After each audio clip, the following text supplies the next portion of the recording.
Alright, Trial Mob, I've said it before and I'll say it again. Joytoy is sitting on an actual gold mine with this Warhammer stuff. As you can tell, it looks absolutely impeccable, and I can't wait to be able to get these in my hand, if possible, so that I can put them through the crucible and see if they can pass the trials to see if they are worthy. Now, with that said, I am looking forward to a lot of the releases and prototypes, and as you can tell, these are starting to really come together. So I'm going to do a little bit something different, and that is I'm going to give a little bit of speculation to see what might be coming in the future, including what we've already gotten confirmed right now. So again, thank you to the community for paying attention to this and keeping up to date, and just keep out for what we're going to be bringing out soon in the future. All right, guys, let's go ahead and get it. Alright, Trial Mob, before I get into anything, I wanted to give you guys a little bit of a refresher as to what's happening. So here we are seeing some of the Space Marine, the Primaris, I believe this one is specifically the Intercessors, and we are getting the Infiltrators as well. Actually, I might have gotten that split. This is the Infiltrators, and we're also getting the Intercessors, which are basically the same units, just with a slightly different toolkit. And I want you guys to take a good look at this right before I show you guys what is coming out from Joytoy, so we can go ahead and compare and contrast as to how good they are in terms of catching the source material look. Now, as you can tell, Joytoy has done an absolutely phenomenal job. I mean, look at this. This looks literally like the guys we just looked, just blown up to a slightly bigger size, and it is impeccable, especially that guy on the left in the red. That looks identical. So now, obviously, these are Chinese exclusive, but Joytoy has done an incredible job of just capturing the likeness of these figures, and these are definitely going to be must-buys for people who want this IP, who want Warhammer stuff. This is absolutely incredible in terms of how well they captured their likeliness. Now, while these are going to be Chinese exclusives, and at this point we have been confirmed that we will be getting more sets, I want to make sure I give you guys some of the predictions of what I think they are going to come out next before I touch base on what's already actually been shown. So these slimmer models that we are looking at wear the same Phobos armor that the Intercessors and the Infiltrators wear, and these ones are known as Reavers. As you can tell, they have the exact same armor type, one big pauldron, one smaller pauldron, and then obviously the slimmer body all throughout. These ones have a different toolkit. As you can tell, a lot of them are basically wearing bladed weapons with pistols. That seems to be their go-to thing. And then they have these faces that have skulls on them. This was actually the original release that we got from Games Workshop. So I'm actually surprised that they ended up going in the opposite direction of giving us the Infiltrators and the Intercessors, but this is definitely something that I foresee them doing, because all they have to do is switch a couple of weapons and their heads, and basically we have a new figure. Now, there is also a secondary unit of Reavers that, instead of having the knives, have these basically these shortened bolters, and then the wings that we see on their jetpacks for, I want to say, just better movement overall on the battlefield. So again, this would basically be the same armor that we already see. It wouldn't be really changing the buck. It would be adding a new gun and then adding basically some wings to the jetpacks that they already have. So that would be very, very minimal. They would still have the exact same buck, and it would cost them really, I don't want to say next to nothing, but it would be very easy for them to then give us this in the future. Again, same body, just a slightly different toolkit, which is really what they're already doing. Now, moving into the territory that we knew that we were eventually going to get into, here are the Primaris Intercessors. So I wanted you guys to take just a quick look at what they look like here. As you can tell, they have a different armor. This is known as the Tacticus armor, and as you can tell, it is bulkier all throughout.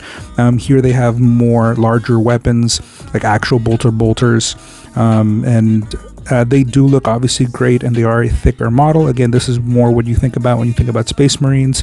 The Reavers and the Intercessors and the Infiltrators are all something that's new, but this is leading into the new information that we just got from Joytoy, which are the prototypes of their up-and-coming Intercessors. Let's see how good they were able to capture the likeness this time around. Jesus, look at that, guys. Oh my god. Okay, so obviously we have gotten a fair amount of Space Marine stuff before from Bandai, from McFarlane. They both absolutely pale in comparison to what we're seeing here. This looks not only massive in scale, even if they are supposed to be the exact same size of what we gotten before, but they just look thicker, they look bulkier. This looks exactly like what we just saw a second ago on the other screen, and it captures the likeness to a degree that no one ever has before, which is something that we already knew was going to happen, but damn, damn, am I glad that they went in the direction that they did. The armor, the body, the big blade, so the chainsaw sword, the helmet on the right side that we're seeing there, most likely to show that we will have interchangeable heads with these guys, though I imagine there might be something else that's coming along with that. But it is absolutely impressive to see just what they're able to do with these guys. I mean, so these guys have bigger, larger armor, and as you can tell, they can still get into a full kneeling position, and this guy is still holding his bolter rifle in the other hand with no help, just perfectly holding it, and then holding the chainsword again in the other hand, no problem. That's really nice. And then on top of that, you know, being able to see some of the sculpting work that you see, like on the chest with the wings, the skull in the middle. I mean, this is high quality at its finest. I know that these are going to cost more than, let's say, a McFarlane figure, and sure, a McFarlane figure is big and you get a lot of plastic, but they're cheap and they're not well made the way that these are hopefully going to be. I mean, we know the design and articulation and all those things is going to blow everything out of the water, but I hope that ultimately the actual quality itself is also really high. Now, as you can tell from this shot, those exact same, the big bolters, they're actually going to have straps going around them. I'm sure they'll be made out of plastic, but if they're made out of some kind of, you know, cotton material or whatever, that'd be actually kind of nice. But they can sling over the jetpack to be held behind them, which is just... I love little details like that help make figures that much better, right? Being able to put the storage of their, you know, he can hold his bladed weapon on one side, pistol on the other, and still have his bolter on his back. Love that. Now, these face sculpts are absolutely magnificent. So on the ones that we got from before, we really only see hair and eyes, but here we get the entire face. And dude, these guys look absolutely pissed. Which they should look pissed. These are supposed to be some of the up and front guys. These are the guys who are going to take on other armies head on, and that is absolutely badass to see. Again, just the amount of detail that we see just on that chest, let alone those brows, the nose itself, how angry the mouth looks. And again, this is a larger head, right, because these are slightly larger figures. So there is room to put in more accurate detail. I cannot wait to see what these guys look like when they're actually painted up. Now, this guy right here doesn't look as pissed, but he looks just as badass. We see trinkets around his waist. I cannot tell what's that on his right pauldron. It definitely looks like there's an added piece there that hasn't been fully conceptualized. But again, that face looks great. The hair looks nice. The fact that you can see legit indentations on those 2 scars over his left eye. I mean, again, they would be a lot more subtle on a smaller figure, but at this size, there is room to be able to make things look just that badass. Now, again, as we can tell, we are seeing a few different heads, and it's not exactly sure whether or not we're going to be seeing those heads to be swappable. Like, maybe we will get extra heads so that we can buy multiple of these and be able to have, you know, sets that are fully helmeted while having, you know, characters that are unhelmeted. So I'm not quite sure how they're going to do that, but in the meantime, just the fact that we will be getting at least fully unhelmeted heads and a few helmeted heads is obviously badass. There's no denying that these are going to be must-haves for a lot of people, but it's not quite certain whether or not these are going to be Chinese exclusives or not. To be honest, I think this will end up being a China exclusive. I've heard that we are going to be getting just shy of 20 different releases, so who knows what exactly we'll be getting, and if they'll all just be Primaris stuff, or maybe we'll get other, you know, baddies or aliens, you know, Xenos. Who knows what we'll end up getting. But in the meantime, we are getting a lot of this stuff. And now that we've basically confirmed that we're getting more sets, is this something that's going to entice you more to try to buy these? Because now we will have multiple sets that can be completely separate from your Joytoy stuff, rather than just having lonely sets that are just going to be kind of off-scaled from what you already have. Now, with that said, let me go ahead and give you a few more predictions of what they could do with this. So, as you can tell, we have the Primaris intercessor here, but they also have something else known as the Primaris assault intercessors.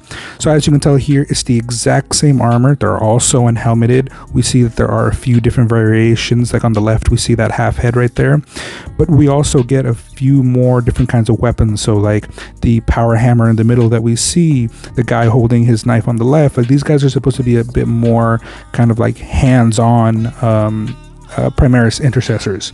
So I do recall that we did see, obviously in the last page, a few of the ones that have the pistols and the other one. So I'm pretty sure they're going to do just like the intercessors and the infiltrators, where we'll get the regular intercessors and then the assault intercessors. So that'll be something that'll be nice to see. Now, moving past that, we will also be getting, I shouldn't say we will also be getting, but another figure that is in the same vein is this right here, the Hell Blasters. So the Hell Blasters are the exact same armor as the other figures from the intercessors. All they would have to do in order to make this line right here is that backpack is slightly different, and then as you can tell, they have these big blasters.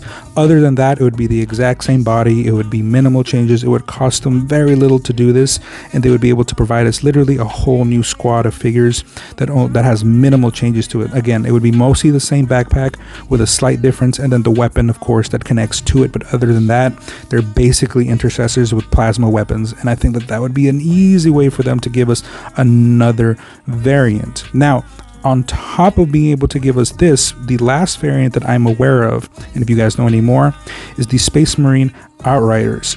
They are basically regular Primaris intercessors. There's no difference in their armor as far as I can tell. If you see anything, please point it out.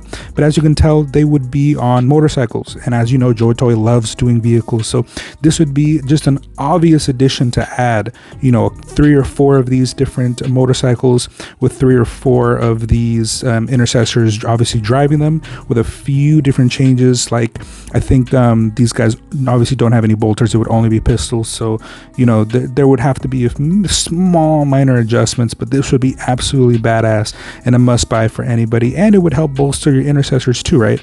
Being able to have these. Now, the last thing I want to leave off with you guys is that the intercessor body is the main body that they use amongst a lot of their individual champion characters, or should I say lieutenants, this one being one of them. As you can tell, it's the intercessor body. The only difference here is that really badass helmet, that really cool sword, and I believe the right pauldron also has something on it, but it's very similar to the other guy that we saw. So by them making these Primaris very well, they could just adjust small things to give us other lieutenants and captains. Some of them come with slightly different weapons, some of them come with different capes, even different helmet colors, so they could potentially do well beyond 17 different 17 to 20 to 30 different releases by being able to give us just these kinds of figures with just slight adjustments to it. And I would want to buy them all, to be honest, especially if they're able to keep up with this level of just hopefully quality, and just obviously being able to get it, hoping that they don't end up staying China exclusives.